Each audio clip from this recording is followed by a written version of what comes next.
Hello friends, வணக்கம். தினம் ஒரு முத்திரை பகுதியில் இன்றைக்கி நம்ம பார்க்க போகிறது சிவலிங்க முத்திரை. இம்முத்திரை சிவலிங்கத்தை போன்ற தோற்றத்துடன் இருப்பதால் இந்த பெயர் வந்தது.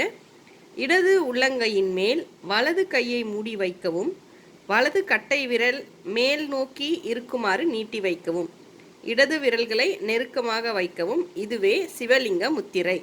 இம்முத்திரையின் பயன்கள்: உடல் சோர்வை போக்குகிறது, மனசோர்வை போக்குகிறது, நம்மை விட்டு முற்றிலுமாக நீங்கிய சக்தியை மீட்டு கொடுக்கிறது, டென்ஷனை போக்குகிறது.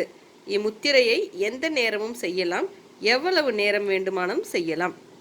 என்னுடைய சேனலை நீங்கள் இது வரைக்கும் சப்ஸ்கிரைப் பண்ணலைன்னா ஒரு லைக் பட்டனை தட்டிட்டு ஒரு சப்ஸ்கிரைப் பட்டனை தட்டி விட்டுடுங்க. நன்றி, வணக்கம்.